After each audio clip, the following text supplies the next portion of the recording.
It's my honor to introduce Oscar Renteria, CEO of Renteria Vineyard Management, and two of his most esteemed colleagues, Ana and Jorge. And today we want to really talk about how you guys got into the business here in the Napa Valley.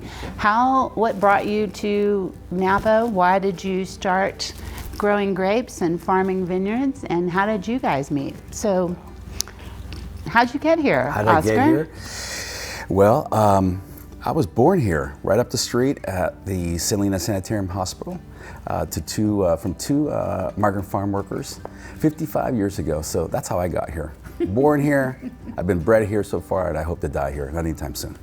Awesome. How about you, Ana?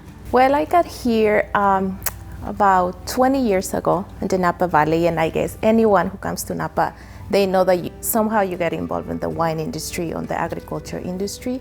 So I started with Renteria Vineyard Management about 5 years ago, and I get really motivated by their story, their people, and I am glad to be part of them. Oh, awesome. Thank you for being here. Thank you. And Jorge, how about you? Well, like Ana, I've been here in Napa for 20 years. I born and grew in Mexico, Mazatlan exactly. And I've been here working in Renteria for 7 years. And fortunately, I had the privilege to work in the safety area, like safety manager with the company. And I have the chance to talk a lot with employees and try to help in some ways to our Hispanic community. Oh, fantastic. Well, Oscar, Renteria Vineyard Management is pretty famous here in the Valley. And is this something that you started yourself, or did your parents start? How did it come to be? It wasn't. I did not start it. It was started by my father. My father, who came here in 1962, started working at Sterling Vineyards. Started a management company in 1987, sometime after his start here. And I came home from college in 1989 when I graduated. He called me to ask me if I could come help him. I wasn't sure what I was going to do. I wasn't aware he wasn't going to pay me.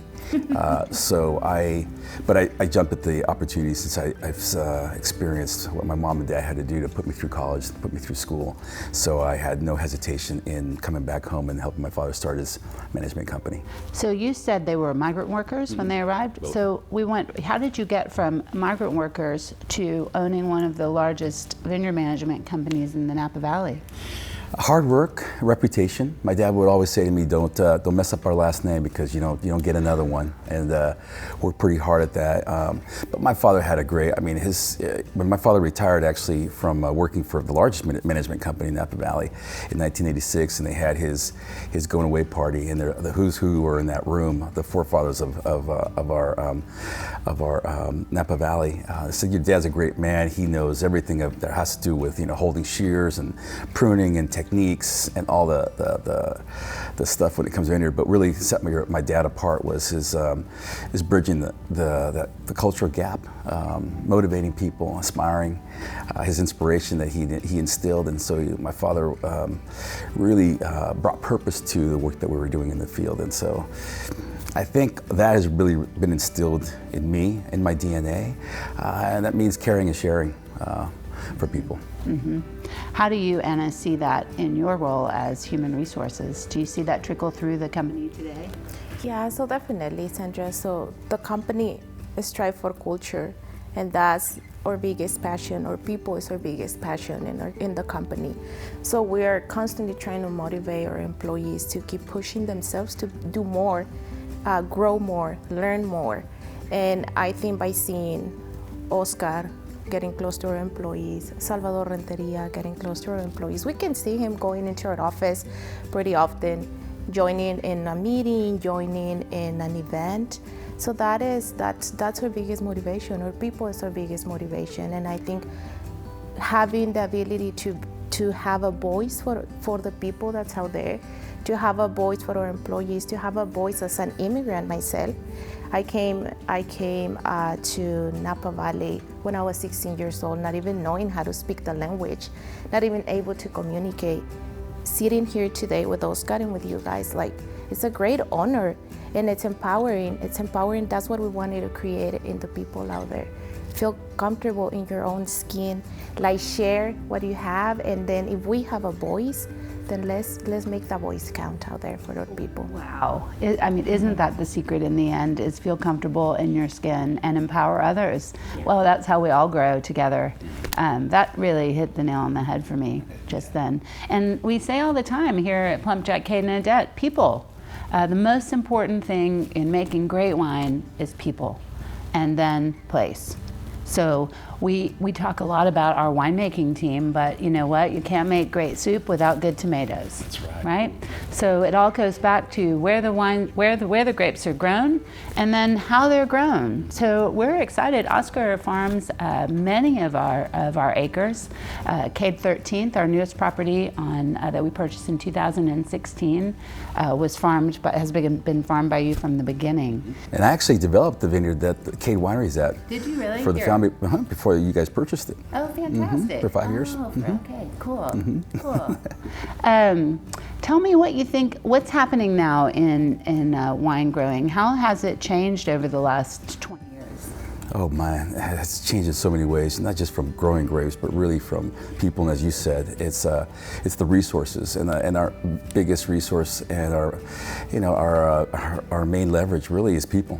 I mean, there's a lot of great places to grow grapes in the Napa Valley, but it's how you get these things done and how you can get them done and the way you should get them done. And it's the collaboration that we have, especially when you're aligned with our client, the PlumpJack Group, that really care. That enables us and our team to be able to bring programs and spend the money that you've got to spend, because these are efforts you have to make, and they do come at a cost, but it's great to have that support and the alignment and really the mindset and awareness that we don't have to worry about those pass-through costs, because there's a belief, a really core belief of the company, the PlumpJack Group, that entrusts in us to do the right things, and for that, I'm eternally grateful to the group. I would say one of our core values is quality at all costs. Chase quality. If we do the right thing in the vineyard and then do the right thing at the winery, in the end, you don't have to worry too much about what's in the glass. It's going to be pretty good. Yeah. So what's your role in the company, Jorge? Well, I started the company 7 years ago doing a viticultural technician work, but 5 years ago the company started growing more and more. Then they need a safety coordinator. So I applied for the position. I like the job because basically it's someone who's in the front line and interacting with the people. We're the front line when we do orientations with the people. We tell the people what the company is, all the culture, the value, the vision. And basically HR and safety go by hand, because we're the people who present how big, how important, and how good is the company. Right. Yeah. So we're in that we had this connection with the people all the time. We do a lot of trainings, not only in safety, but also in the human side, how the people feeling working with us. We really care about that, and I think we're doing a very good job. Mm-hmm. I do too, and it shows. What are some of the biggest challenges that you're facing now as an industry? As an industry, I think the biggest one I would say would be the lack of a policy on immigration. I mean, I think if we really, just to be honest with you about that, is that it's difficult. Imagine, the difficulty that it is to be here as an undocumented worker. And in California, you're talking about millions of undocumented workers, and the uncertainty that creates for you, your family, the dangers that you have about not being able to see your family or to travel through borders. I think that the policy for immigration to me is a really big one. It hits the core, and it trickles into the difficulty, because if you look at the demographics of the labor pool, nationally, but stay in California, Napa Valley, there really isn't, the next decades that are coming. We have an aging population, not a lot of incentives to come work in agriculture. We're very fortunate in Napa Valley because we pay pretty well. People are very mindful. The fruits of our labor, they come at a cost. And those costs, we're fortunate enough that we work with folks like the PlumpJack Group that understand the responsibility that they have to support programs, trainings, our academy, our farmer concierge service, giving in so many different ways that we need to through educational programs, professional development that are key to the success of making sure that we take care of the people that are taking care of us. 100%. We are only as good as the people who take care of us. It truly is an effort, a team effort, where we cannot be successful. We as a winery cannot be successful unless you are successful. That seems so simple and obvious to me, but not so much to everybody. Yeah. Seems. Yeah. What a great segue to talk about the Napa Valley Farm Workers Foundation. This is, am I allowed to say, my favorite charity, and maybe one of the most fun parties in the fall, the Stomp. But what really motivated you to become such an advocate for the farm workers? And then I also want to talk about this foundation, which is powerful. Yeah, I think I was born in San Helena, the son of two migrant farm workers. I have 15 aunts and uncles in the valley. I have 36 first cousins just in Napa. So you grew up here working in the fields at a pretty young age, but I didn't know anything different. Actually, I really enjoyed it. I thought it was pretty fun, whether it was your Christmas, your Thanksgiving, your summer vacations. You worked in the fields at a fairly young age, in a safe way. None of us ever got hurt, but that's what you did, and that's how you earned it. And that was something that came from Mexico. You work at a young age to provide for your family together. So I came from those roots, and I saw that. I didn't speak a word of English, and so to me it was ingrained that you work with the family, you do what you have to do, and I actually love working next to my aunts and uncles and my cousins, and so born from that, and really seeing the Napa Valley and having an opportunity. But I have to say, probably the moment in my life is my mother. I think my mother instilling wanting their kids to learn the language, to be educated, to progress, to be better, to give us an opportunity to be better than opportunities that they had, to go to school. I think was an emancipation for me, one of the biggest things. And so I always reflect on that because that's opportunity. So if I've been given that opportunity, and I always hear my father say, as time goes on for you, your responsibility is to do better than I have, which is to give opportunities to your children and to the people around you, everybody. When I was growing up, my father sponsored a soccer team. We always had people coming in out of our house. My father gave more than he got. He always did. And I think for some reason, we've just been very blessed to have that mindset. So that's inspired you to get really involved with the Napa Valley Farm Workers Foundation.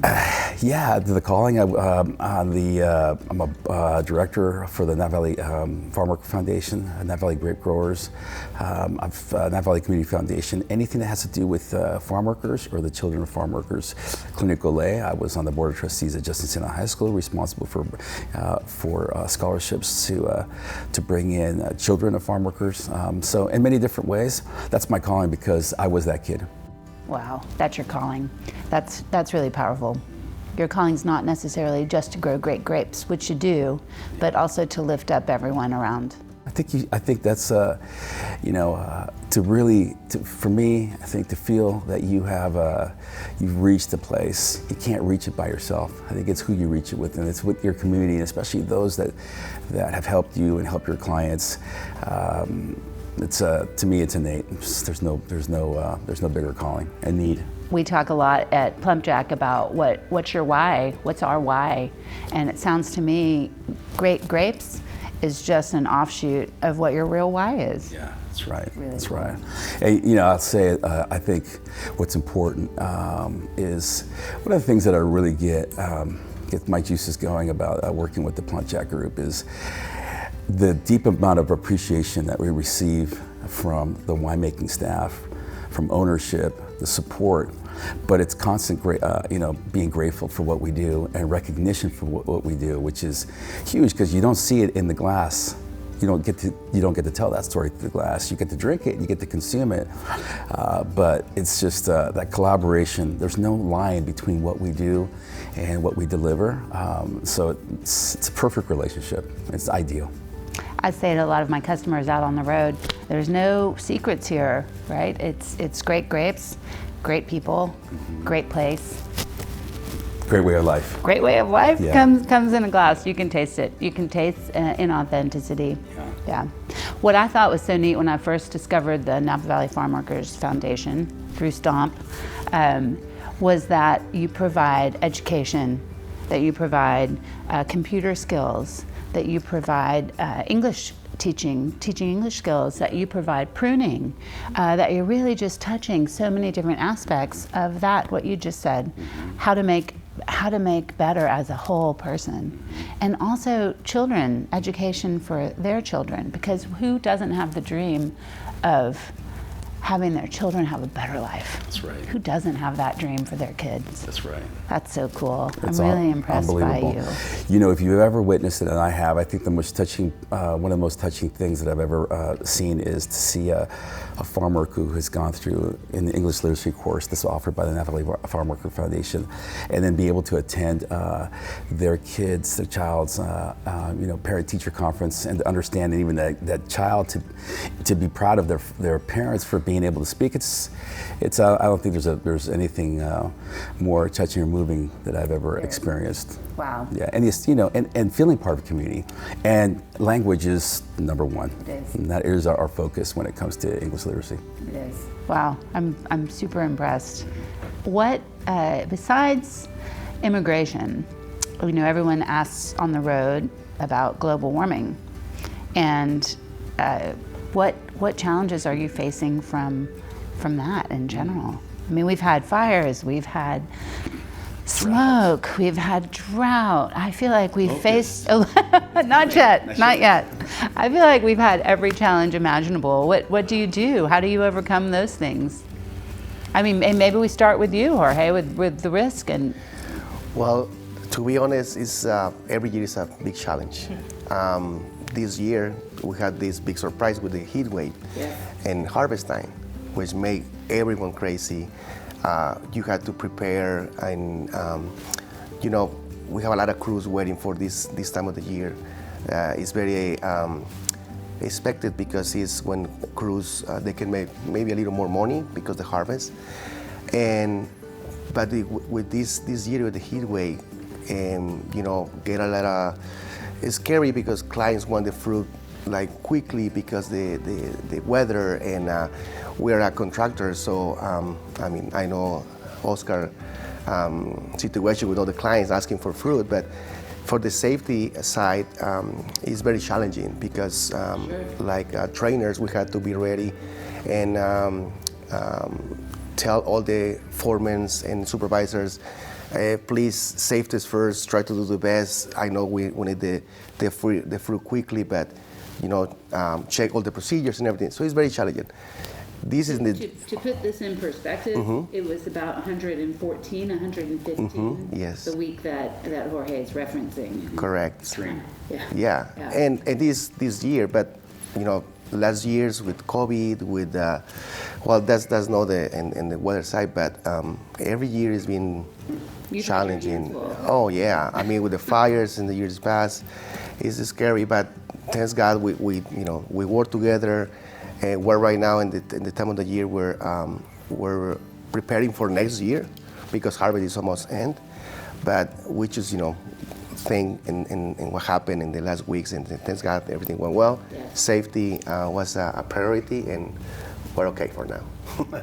And I think, Sandra, to add up to Jorge's point of view on this question, as a company in agriculture, you constantly have to be innovating, changing, being creative, and try to do the best that you can for the people that's out there putting all the hard work for you. But I think we have an excellent group in Renteria, and we are not all here together, but we do have an excellent group that is constantly trying to do the best that they can to work with the production, the safety, the culture, making sure that we fulfill our clients' needs, but also our people needs.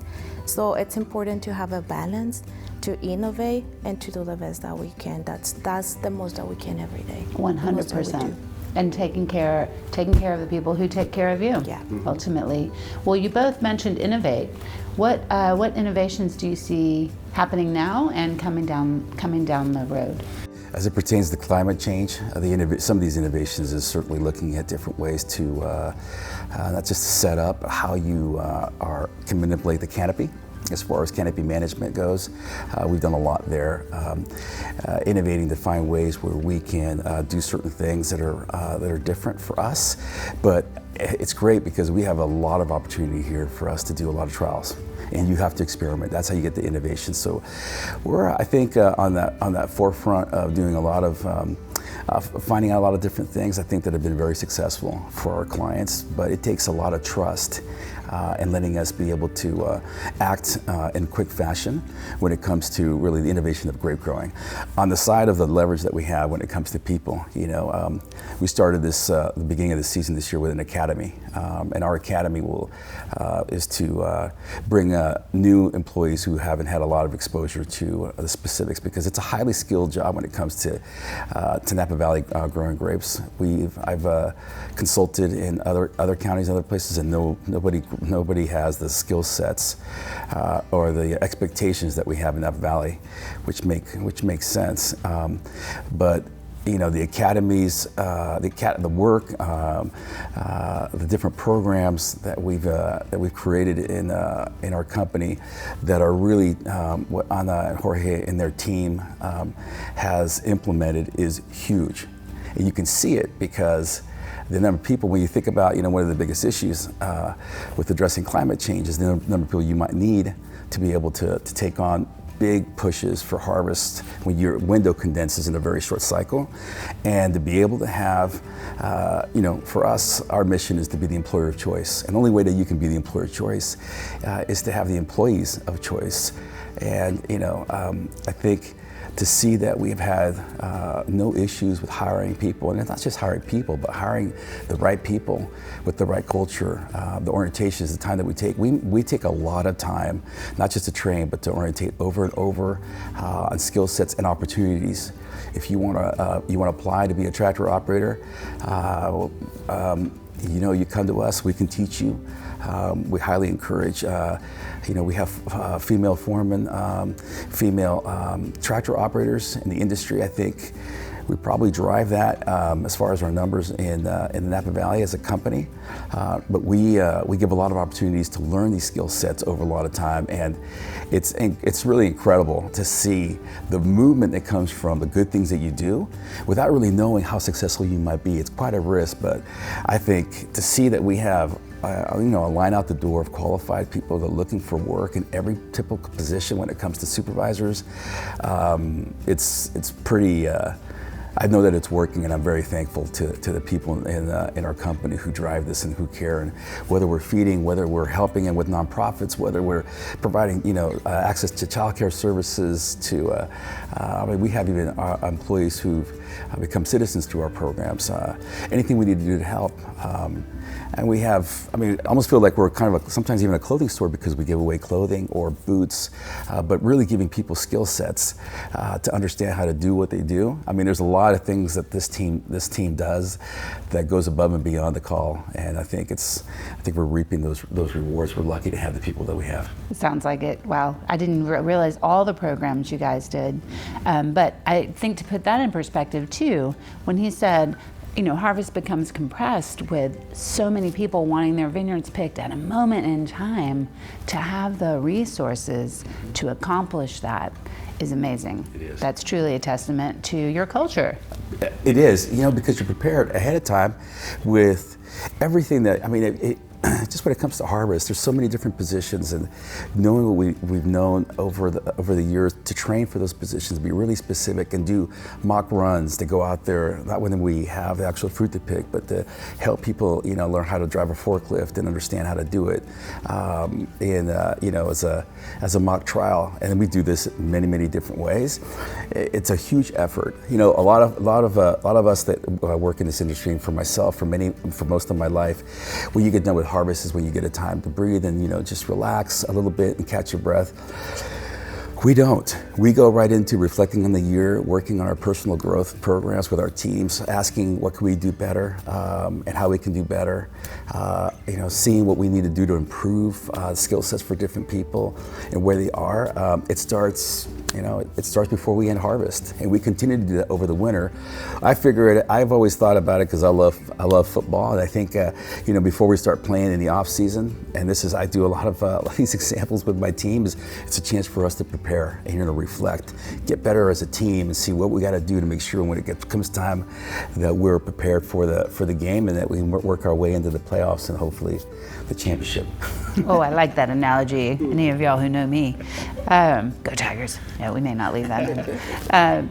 The thing that comes to mind for me, I talk a lot on the street about Danielle Sorrow, our winemaker here at Cade, and she is insane when it comes to her way of picking.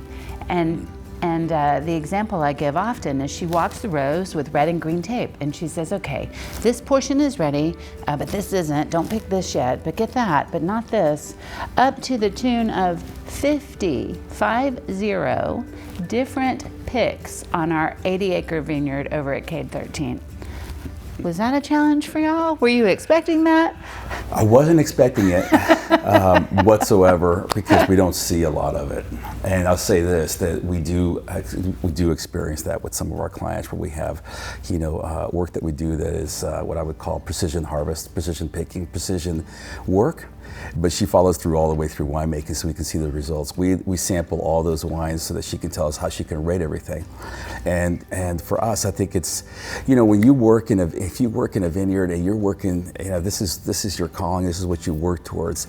And you have, precision work you're doing and how you're going to irrigate. And then you're doing these canopy management things so that you can start to make these things balanced out, so that you can try to achieve to her what she wants from the different pieces that we do when we do these harvest zones picks. And they're pretty brutal. One side of the vine versus the other, the up or the weak, and you're trying to figure out what is consistent, how you're going to bring this in.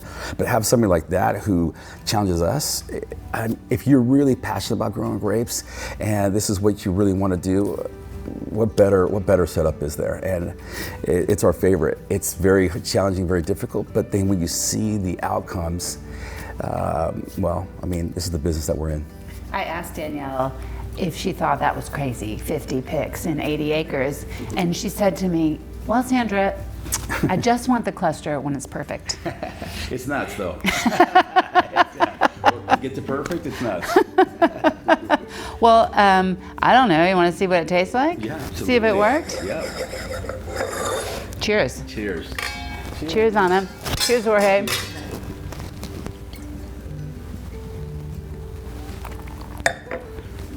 I think she's onto something, y'all. Mm-hmm. Yeah, I think so. Mm-hmm. Beautiful, thank you. So Jorge and Anna, what are your aspirations for the future? I feel like you've come such a long way, and the sky's the limit. You said it right. We have one of our employees who had an interview representing the company who uses that phrase as her motto. She says the sky is the limit, and we highly believe in that. So for me, my biggest motivation in this company, it's to be an advocate for our employees. My biggest challenge is that I have to be an advocate for my employees. I have to be a support for my managers, but I also have to take care of the company. So finding a balance there, but overall be a voice for them. Like, I have the power today to openly say, let's promote, let's give opportunities. It's not hard to provide an opportunity. I got one with Oscar, and that's why I'm sitting out today here. So that's what I want for the people out there. Let's teach them, let's train them, let's provide opportunities. Let's make them believe that there's hope out there for them. And that if I dream and I'm sitting today here, they can be sitting here next time.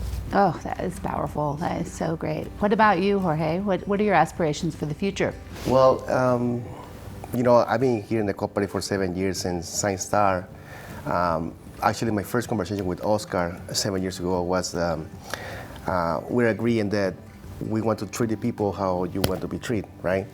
It's a key. So that phrase is being with me all the time. And since I started working with the people outside, I had the chance to talk with so many people, so many stories from different parts of the South America, Central America, or Mexico. And it's an amazing stories, great stories, sad stories. And I take everything, a little thing from every story, and when I do the orientations for new employees, I put those stories in like an example. But for me, the inspiration is like motivate people. For me, it's very important. Like seasonal worker, tractor operator, supervisors. Here in the company, we had the opportunity to do that, to motivate. And with Oscar support, we sometimes let us do what we think is the right. I think we're in the right path, we're in the right way, and people trust us. Like HR and safety department, people come to us and ask for help, ask for trainings, ask for, try to be better. So I think we're in the right way to keep motivating people day by day. And I think every time that we hear a thank you or appreciate what you guys do, that's the engine that keep going every day. Fantastic. What about you, Oscar? Do you have any dreams for the future? I think my dream in the future is to make sure that the company, but more important, the community, that can learn from anything we do. We can learn from the people that are leaders in our community that are showing different things that they can do or have done for migrant farm workers, especially for us in Napa Valley, is to leave it in better hands for the people and to trust them and trust in them to make sure that they're always driving towards helping people that have had less opportunity. And I think to make sure that they feel that they're part of the community, understand how important it is that what we do and this way of life that we have has to be all-encompassing for the better of all. And I think it's this collaboration, and for me, my inspiration, I think about someday that I might retire, but my biggest concern and where I feel that we're reaching our goal is to have people in the company that came from, understand, and are internally driven and passionate about making it better for everybody, no matter what it is that you do. And so I'm inspired to see what people can do with what they have, and I think it makes me feel good that I can think about someday being on my deathbed and seeing that person walk in that might be my ghost and smile and said, "You've done it. You've done a good job." And I think I can ride out to the sunset feeling good about that, leaving it in good hands. I'm inspired because of the people around me. Well, even you two, hearing your stories and your motivations is inspiring to me, and I feel like you're on pretty good course with your ghost. I think you're not anytime soon. Like I said, born and bred, and we'll die here someday. You'll get a big high five on the way out. Well, I say all the time to our customers that we don't get to do this without you, but we also don't get to do this without you. So wow, and you guys are so good. I'm so proud to work with you guys. I'm so proud to hear your stories and to know that in some small way we contribute as well. In such a big way. Thank you. Yeah, appreciate that. Thank you very much. I'm excited to share with y'all that we're running a program. Any wine purchased in the next 2 weeks, Adaptation Cab, Adaptation Petite Syrah, or Cada Steak Cab, a portion of that will be donated to the Napa Valley Farm Workers Foundation. Awesome. Because we believe in what you're doing so much. Awesome. Thank you. Yeah, lifting the whole community makes the whole community better. And it's that simple, isn't it? Makes us want to work harder. Yeah. Thank you. Yeah. What a pleasure this chat has been to have learned more about your company and the Napa Valley Farm Workers Foundation on Hispanic Heritage Month. I'm so honored to be with you today. Thank you for taking the time. I know you're busy. I know it's a busy time in the Napa Valley right now. And again, we don't get to do this without you. So cheers. Cheers. Thank you. Thank you. Cheers.